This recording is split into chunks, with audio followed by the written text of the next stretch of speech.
दोस्तों quiz number 13 आज cover up करेंगे। सारे क्वेश्चंस को ज़रूर अटेम्प्ट करिएगा और at the end of the video अपना स्कोर ज़रूर शेयर करिएगा। आगे बढ़े इससे पहले एक इंपॉर्टेंट न्यूज़ आप लोगों के लिए। अगर आप समीक्षा अधिकारी की तैयारी कर रहे हैं या फिर आप पीसीएस की या फिर आप तैयारी कर रहे हैं बीईओ की, तीनों में जो जीएस वाला पोर्शन है इसके लिए ये हमारा 1000 एमसीक्यू पर मंथ का कोर्स है। इसको आप अगर परचेज करेंगे तो उसके बाद आपको ना तो एनसीईआरटी पढ़नी है ना ही कोई स्टैंडर्ड बुक, सब कुछ इसके अंदर कवर हो जाएगा। टोटल हमारा टारगेट है 5000 क्वेश्चंस का, जो कि डिस्क्रिप्टिव है यानी कि व्याख्यात्मक है। हर 1000 क्वेश्चन के लिए आपको जस्ट 500 रुपीज़ का पेमेंट करना होगा। अगर आप इंटरेस्टेड हो तो आप हमारे इस कोर्स में एनरोल करा सकते हैं। चलिए पहले क्वेश्चन की बात करते हैं। औरंगजेब की 1707वीं ईस्वी में जब मृत्यु हो गई तो उसके बाद सत्ता किसने संभाली?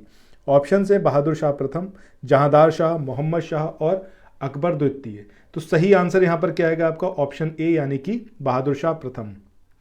इनका जो टाइम ड्यूरेशन रहा जस्ट 5 ईयर्स का रहा। दैट मीन्स 1707 में इन्होंने सत्ता संभाली और 1712 में इनके पास से सत्ता चली गई, इनकी डेथ हो गई। ठीक है, अब यहां पर आपको जो याद रखना है वो क्या याद रखना है कि इनका एक नाम था मुअज्जम। ये नाम ज़रूर याद रखिएगा, अक्सर एग्जाम में इस नाम से भी इनसे रिलेटेड क्वेश्चंस पूछा जाता है। जब इन्होंने सत्ता ग्रहण करी या सत्ता संभाली उस समय ये लगभग 63 साल के थे, 63। अच्छी खासी उम्र पे इन्होंने सत्ता संभाली थी। अच्छा, आपको कमेंट सेक्शन में क्या बताना है कि बहादुर शाह प्रथम, जहांदार शाह और मोहम्मद शाह, इन तीनों को और किस नाम से बुलाया जाता था? बड़ा फेमस नाम है। जैसे मोहम्मद शाह को रंगीला बोला जाता था, तो ऐसे ही बहादुर शाह प्रथम को क्या बोला जाता था और जहांदार शाह को, ये कमेंट सेक्शन में आप लोग बताइएगा। चलिए नेक्स्ट क्वेश्चन की बात करते हैं। अगले क्वेश्चन में आपको यहाँ पर दो सूची दे रखी है, एक में समुद्र यात्री दे रखे हैं और दूसरे में दे रखा है उनसे रिलेटेड जो कंट्री है। सबसे पहला यहाँ पर हम वास्को डिगामा की जैसे ही बात करते हैं तो आई होप कि आप सबके दिमाग में एकदम क्लियर है कि वास्को डिगामा की बात करने का मतलब है भैया ये कहाँ से इनका रिलेशन था, कौन सी कंट्री से? पुर्तगाल से था। हर किसी को यहाँ पर अच्छे से ये चीज़ पता है। इसके बाद क्रिस्टोफर कोलंबस की बात करें। ठीक है, क्रिस्टोफर कोलंबस जो थे ये थे आपके कहाँ के? स्पेन के यात्री। ठीक है, कमेंट सेक्शन में बताइएगा कोलंबस ने कौन सी कंट्री की खोज करी थी। इसके बाद कैप्टन कुक की अगर हम बात करते हैं तो कैप्टन कुक जो थे ये कहाँ के थे, ये आपको बताना है। कैप्टन कुक की आप बात करेंगे तो ये थे ब्रिटेन के, और इन्होंने कौन सी कंट्री की खोज करी थी ये कमेंट सेक्शन में आप लोग बताइएगा। ठीक है, इसके बाद तस्मान की बात करें तो तस्मान की कंट्री कौन सी है? थर्ड यानी कि हॉलैंड। ठीक है, अब इन्होंने कौन सी कंट्री की खोज करी ये भी बताइएगा। ये देखिए यहां पर आप लोगों से क्वेश्चन पूछने का सिर्फ एक रीजन है, जब आप क्विज लगा रहे हैं उस मोमेंट पे आपका दिमाग कितना एक्टिव है, क्या आप चीज़ों को रिकॉल कर पा रहे हैं। अगर देखिए नहीं कर पा रहे हैं तो ये प्रॉब्लमेटिक है, आपके एग्जाम में कितना रिकॉल कर पाएंगे आप, इसमें डाउट रहेगा। ठीक है, तो हर एक क्विज में जितने क्वेश्चंस पूछे जा रहे हैं हर एक क्वेश्चन का कमेंट सेक्शन में आंसर जरूर करिए और इस वीडियो को ज़्यादा से ज़्यादा शेयर भी करिएगा ताकि और लोग भी इन सारे क्विज क्वेश्चंस को देख पाएं और इस क्विज सीरीज का बेनिफिट ले पाएं। चलिए अगले क्वेश्चन की बात करें। यहां पर बात हो रही है निम्नलिखित में से कौन एक मुगल सम्राट द्वारा नियुक्त बंगाल का अंतिम गवर्नर था? अब ये सरफराज खान थे, मुर्शीद कुली खान थे, अलीवर्दी खान थे या शुजाउद्दीन मोहम्मद खान थे? तो ऑप्शन बी यानी कि मुर्शीद कुली खान ये यहां पर हमारा सही आंसर होगा। ठीक है, चलिए अगले क्वेश्चन की तरफ मूव ऑन करते हैं। अगला क्वेश्चन यहां पर दे रखा है कि रणजीत सिंह के राज्य में सम्मिलित था, अब वो कौन सा था? दिल्ली था, काबुल था, मकराना था या फिर श्रीनगर? तो यहां पर जो सही आंसर आएगा वो क्या आएगा? श्रीनगर। रणजीत सिंह से रिलेटेड कोई भी चीज जो अभी आप जानते हो बिना कहीं सर्च करे हो, कोई गूगल सर्च नहीं करना, कहीं कुछ नहीं पढ़ना, अभी जो आपके माइंड में वो जरा कमेंट सेक्शन में बताइएगा। नेक्स्ट जो वीडियो आएगा उसमें नाम अनाउंस करूंगा कि किसने क्या कुछ बताया है रणजीत सिंह के बारे में। बहुत इंपॉर्टेंट पर्सनैलिटी है और ये अक्सर न्यूज़ में भी रहते हैं, इनसे रिलेटेड कुछ ना कुछ आता रहता है। एग्जाम के पॉइंट ऑफ व्यू से भी बहुत इंपॉर्टेंट है। अगला क्वेश्चन है भारत की जलवायु परिवर्तन पर प्रथम राष्ट्रीय क्रिया योजना ये जो प्रकाशित हुई थी इसका ईयर कौन सा था? 2008, 2012, 2014 या फिर 2015? तो सही आंसर क्या आएगा यहाँ पर? 2008। नेक्स्ट क्वेश्चन पे चलते हैं। अगला क्वेश्चन यहां पर दिया हुआ है कि सूर्य के प्रकाश में परावैंगनी विकिरण अभिक्रिया निम्न में से क्या पैदा करती है? अब ये आपका कार्बन डाइऑक्साइड है, सल्फर डाइऑक्साइड है, ओजोन है या फिर फ्लोराइड से? तो सही आंसर यहां पर क्या आएगा? ओजोन। सूर्य के प्रकाश से जो परावैंगनी विकिरण अभिक्रिया निम्न में से क्या पैदा करती है? तो that is ozone. Next question की तरफ मूव ऑन करते हैं। अगला क्वेश्चन जो यहाँ पर दिया हुआ है इसमें बात करी गई है इनमें से कौन क्लोरोफ्लोरोकार्बन के लिए सत्य नहीं है। पहला यहाँ पर दिया हुआ है कि यह प्रतिशीतकों के रूप में प्रयोग में लाई जाती है, यानी कि रेफ्रिजरेटर वगैरह में इसका यूज़ किया जाता है। दूसरा है यह ग्रीन हाउस प्रभाव में योगदान नहीं देती। सो ऑब्वियस सी बात है कि भैया ये स्टेटमेंट जो है ये सत्य नहीं है और हमें वही चूज करना है जो इनकरेक्ट है। इसके अलावा अगर हम कहें कि यह समताप मंडल में ओजोन घटाने में उत्तरदायी है, बिल्कुल सही बात है। यह निचले वायुमंडल में अक्रियाशील है, यह भी यहाँ पर सही बात है। सो आपका जो आंसर रहेगा वो क्या रहेगा? Option B.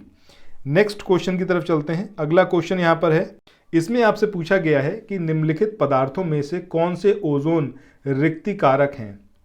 अब इसमें क्लोरोफ्लोरोकार्बन है, हेलोन्स है, कार्बन टेट्राक्लोराइड है। यहाँ पर क्वेश्चन का पूछने का मतलब ये है कि कौन से हैं जो ओजोन एयर को डिप्लीट करते हैं या फिर उसके लिए हानिकारक हैं। तो सही आंसर क्या आएगा? भैया क्लोरोफ्लोरोकार्बन तो है ही, लास्ट क्वेश्चन में आपने देखा है, हेलोन्स भी है, इसके अलावा जो कार्बन टेट्राक्लोराइड है ये भी रिस्पॉन्सिबल है। ये तीनों ही ओजोन रिक्तिकारक हैं।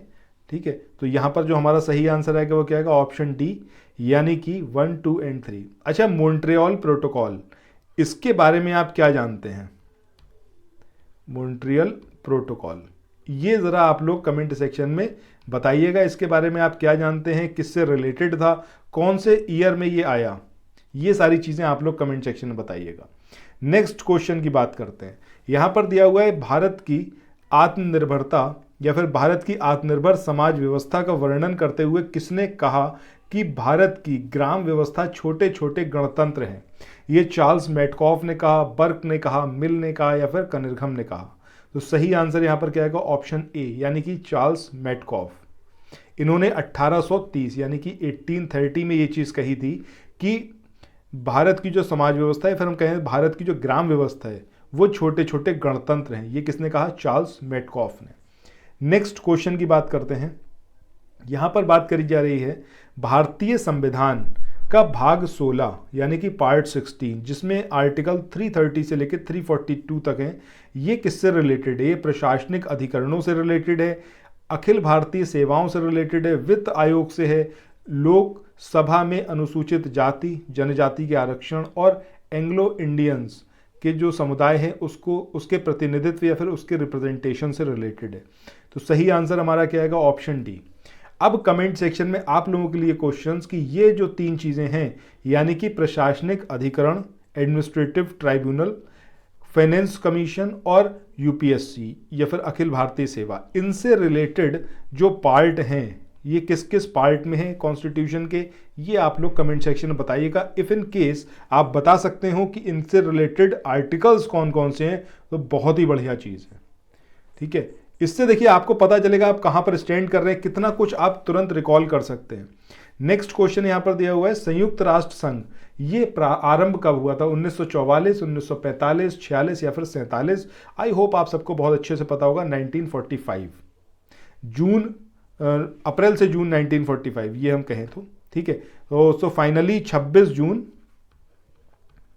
1945। ठीक है, इस पर उस समय आई थिंक 50 नेशंस थे जिन्होंने साइन किया था।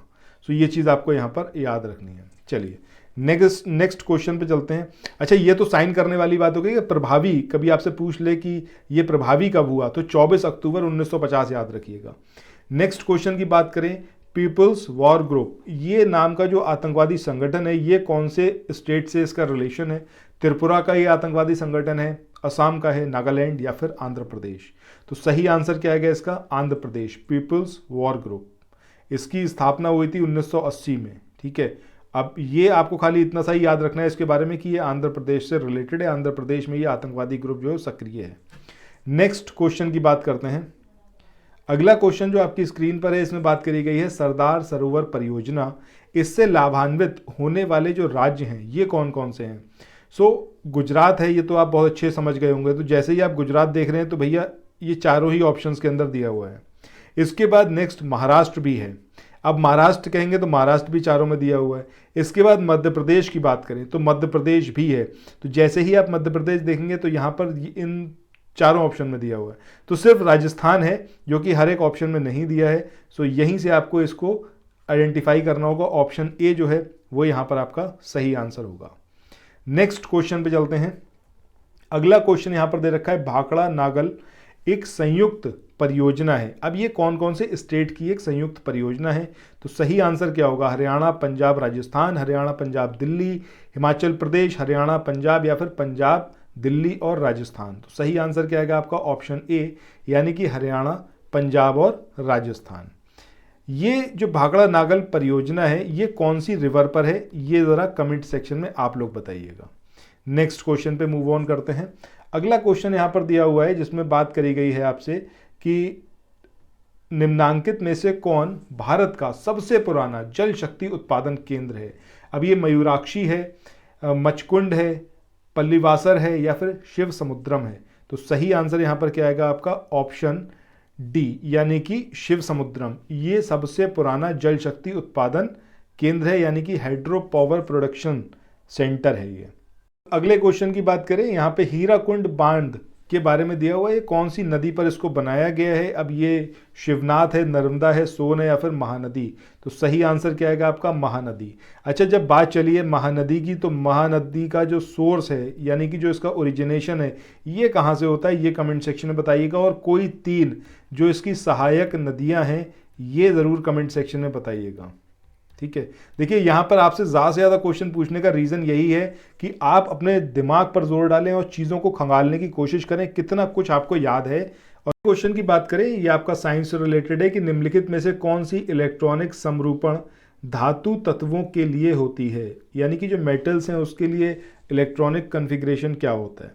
अब ये आपका 2-8 है, 2-8-7 है, 2-8-8 है या फिर 2-8-8-2 है? तो सही आंसर क्या आएगा आपका? 2-8-8-2। जब हम बात करते हैं नोबल गैसेस या फिर अक्रिय गैसों की जिसमें नियॉन है या फिर ऑर्गन है, तो उसका जो ऑक्टेट होता है वो 2-8-2-8-8 ये सारे रहते हैं।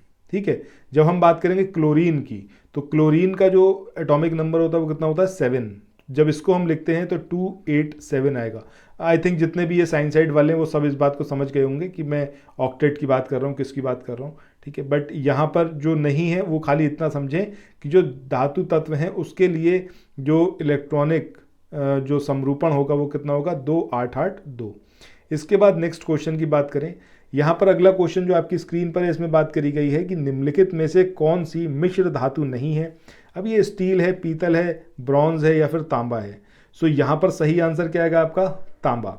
अच्छा, ये स्टील की बात करें, पीतल की बात करें या फिर ब्रॉन्ज की बात करें, इनका निर्माण किस किस से मिलकर होता है? कौन कौन सी ये मिश्र धातु हैं जिनसे मिलकर इनका निर्माण होता है? ज़रा कमेंट सेक्शन में इसका आंसर करने की कोशिश करिए।